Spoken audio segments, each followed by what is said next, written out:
Good morning. It's Amber Griffiths coming to you live from California. I'm in LA today, and you're kind of a big deal. People know you, right? So why aren't you acting like it? Why aren't you speaking like it? Why aren't you owning that every single time? You've heard the phrase, play big, quit playing small, and sometimes, if you've been in business for longer than 6 minutes, somebody has told you to stop playing small and to play big and blah, blah, blah. What does that actually mean? To me, there's a couple different ways, a couple different things that come to mind with that. One of the first things is it could be me playing big, jumping on a plane, flying to LA, and getting on the stage in front of 650 people. That could be playing big. That's what I got to do on Thursday, and I'm still giddy about that. I love being able to share my message that across the board like that. It was just huge, and I loved it, and it's my version of playing big on Thursday, right? But today's Saturday. So now what? You may have been playing big yesterday. What are you doing today? What are you doing tomorrow? Here's the other thing about playing big though. It doesn't always have to mean jumping on a plane, spending a bunch of money. Sometimes it's hiring a coach. Sometimes it's hiring a mentor. Sometimes it's joining a networking group where you're like, this is more money than I've ever spent in my life, but these people are doing what I want to do. So you play bigger. Sometimes though, it's the little things, right? That's another one of those cliches. It's the little things that matter. But what if they're true? What if it's true? What if playing big is you introducing yourself with gusto and excitement every single time you introduce yourself? So for example, about a week ago, I was getting a pedicure, which I love. Super cute digits. Like, don't underestimate the power of super cute digits. But the person asked me, the person who was working on my tail, she says, what do you do?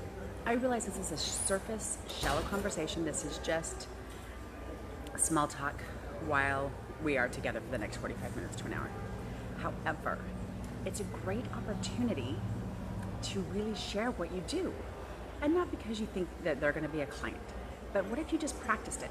See how it rolls off your tongue. You always have these opportunities in networking events and different things that you get to say, this is what I do, and this is how I do it, and this is why it excites me. But I also know that in those events, sometimes you get tongue-tied, and sometimes you think, oh my gosh, what if I said this wrong? Or what if I tried this? And then you go home and you're like, oh man, I should have tried something different, right? What if you just introduce yourself with gusto in every opportunity you had? Why not? So I will tell you, total confession time, I played small when I was getting my pedicure because I thought, she doesn't care. She's just asking me. This is just a salutation. She's not listening to what comes out of my mouth next. Which is not rude. Like, this is not a character flaw or a judgment, but she just was saying, hi, how are you? What do you do?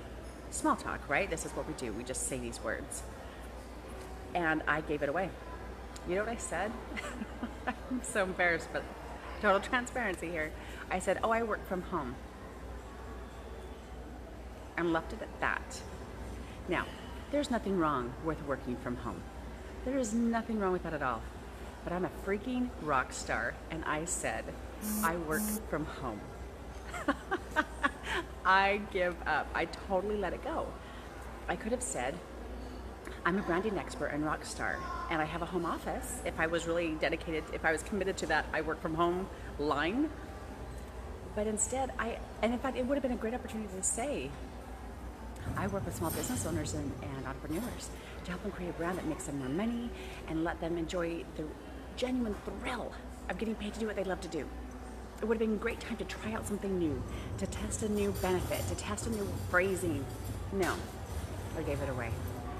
I'm standing here, well actually I'm sitting now. I'm in LA today playing big, and I can't figure out how to play big in my everyday. So, rock stars screw it up sometimes too. It's okay. Just don't do it again. Take the opportunity to be like, hey, this is me. Try it. What's the worst that can happen? Somebody at the grocery store asks you what you do, and don't wax on philosophically about it in the grocery store. I don't know that that's necessarily appropriate unless they ask you more questions. But it's a perfect time to test it. It's a perfect time to try your message out and see what's really going on. Test it, get the response. And not just from them. See how it feels to you. See if you hit a word, if something really smacks you, or like, dang, that's really good. I need to be using that more often. This is a perfect time for you to test that out. It's absolutely perfect timing, right? So next time you hear play big, quit playing small, it doesn't have to mean investing $10,000 in yourself. It could, and you should. You're worth it. But what if it could just mean not hiding from what you really are? What if it could mean just owning everything that you are and saying it that way? The worst thing that can happen is they go, oh, that's nice. And it continues on a surface conversation. But now you have me testing it on. This is free marketing opportunity for you. Play big in your speech pattern. Play big in how you get ready in the morning. Play big in how you engage with people every single day. So that's my food for thought today. When I get back, I'm going to share with you the top 5 things I learned from being in LA. Maybe even 10, because I've actually learned a lot of stuff here this weekend. I've got one more day and then one more sleep until I get to come home.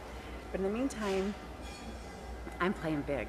And everybody who asks me, I'm a branding expert and rock star, just so you know. If you have any qualms about that, if you think, yeah, but Amber, that doesn't apply to me. If you think, yeah, but they really don't care. Or how do I know if a message resonates? How do I know if something really hits? You should call me, because I can help you with that. It would be my absolute pleasure to help you out with that. Have a fabulous day. I can't wait to hear from you. You should go to my website, yourbrandbydesign.com/duet, and claim some time in my schedule. Oh, here's the other exciting thing I almost forgot. There are 2 spots left in the Monetize Your Message event that Lark Galley, Christy Hansvik, and I are putting on April 16th. 2 spots. If you want them, you better snag them quick. They're going, and then they'll be gone. But if you want some one-on-one time with me, go to my website, yourbrandbydesign.com/duet, DUET, and claim a spot on my schedule that fits perfectly with your calendar, and you and I will have a conversation that helps you play huge all the time. Until then, rock on.